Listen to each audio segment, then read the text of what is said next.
excuse us. We're going to take a 10-minute break, okay? So thank you.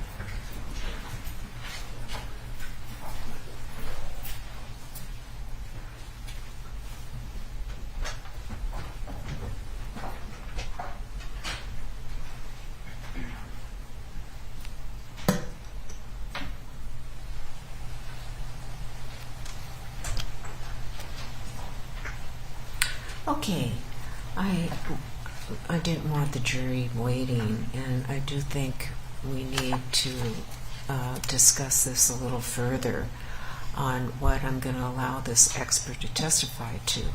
First of all, initially, I'm not going to let him express opinions that were not previously disclosed. Okay? So, Mr. Frank, right now, can you show me where his opinions are concerning the subject that you were on, particularly with respect to his opinions regarding subjective considerations? Yes, Your Honor. If you would look at Professor Stoughton's report, starting on page 37, the heading itself expresses the opinion that he just gave here in court about the use of deadly force. In that, he goes on to explain that that Officer Potter drew her firearm, even though it appeared that she meant to draw her taser. She drew her firearm, and that opinion, that it was an unreasonable use of force, is informed by a number of factors. One of them is the question of whether a reasonable officer in her position would have believed that an officer, specifically Officer Johnson, could have been harmed, whether there is an imminent threat of harm. And it goes on, page 39, I'm sorry, did I? Yes, through page 38, on to page 39, and into whether that opinion, or whether a reasonable officer in that position would have believed that there was an imminent threat of death or great bodily harm. And he points out the available evidence, and this is the bottom paragraph on page 38, suggests that Potter intended to use her taser. And he explains her subjective conduct. He doesn't use the word subjective, but it explains her conduct. This is all, and then what happens after. What the officers were doing, the other officers, making a decision to go into a vehicle, which is generally not what officers are supposed to do. We heard that testimony earlier. This is all conduct that is corroborative of what she knew at the time. A reasonable officer in her position would have known. It's corroboration, and that's why it's in here. It's all presented here, through page 39 and then to page 40. So the court has allowed defense counsel to ask several witnesses if she could have used deadly force to shoot him, and that's obviously going to be an argument they're going to make. Professor Stoughton specifically addressed that in his report that was disclosed to counsel months ago. And that's what I'm trying to address right now, because the allegation is going to be that Officer Johnson was in a position where there was an imminent threat of death or great bodily harm. So would a reasonable officer in her position have known that, justifying deadly force? Well, what did Officer Potter know? What information did she have? Okay? So we have to look for evidence of that. The evidence of that is her conduct before, during, and after, as well as some other things. That's all discussed here. So it's corroborative of what a reasonable officer in the position would have known, what information she had.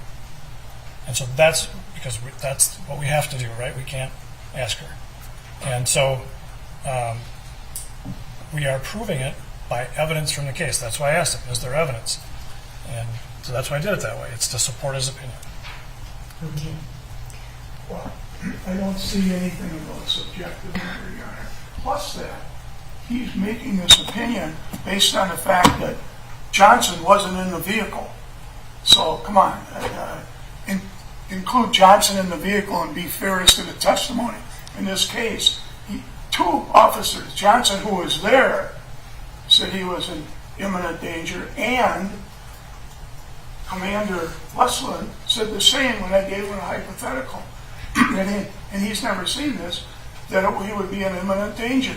So now we have an expert in here, and the prosecution is asking him a question without including the fact that the witness in this case, the man who was there, said I was in the vehicle, and yes, I was in imminent danger. I could have been dragged. We have more witnesses coming, Your Honor, but for him just to give an opinion without including Mr. Johnson and trying to use my client's subjective, what she said when she doesn't even know she said it, it's not fair. It's Okay, Mr. Gray, you can bring that out in cross, and I'm sure that you will. Oh, I'm sure I will too, but is he allowed to give an opinion without all the facts? Well, that's what cross is for. And I think the problem that we're having is the word subjective, because he can't really testify as to, he can testify as to what a reasonable officer would have done under the circumstances. And I think in his opinion, he also states deadly force is limited to those situations in which there is probable cause to believe that the subject presents an imminent threat of death or great bodily harm. So I think the state can bring out facts and have him testify as to the facts that would justify a police officer thinking that this that the situation presented a serious threat. And Your Honor, I'm sorry. Go ahead. You're absolutely right. The question is not really whether Officer Johnson was in the car. The question is whether a reasonable officer in Officer Potter's position perceived him as being in the car such that it would present an imminent threat of death or great bodily harm. That's what we're trying to explore. So her subjective conduct, not her subjective state of mind, but the actual conduct that she does is corroborative and explorative of that, and that's why we're going to. It's part of his opinion. So, Okay. Well, if he bases his opinions on the facts and not speculate as to what she was thinking. I'm quite confident that Professor Stoughton knows not to talk about her state of mind. Okay. He is going to talk about her conduct. Okay. I think that's fine.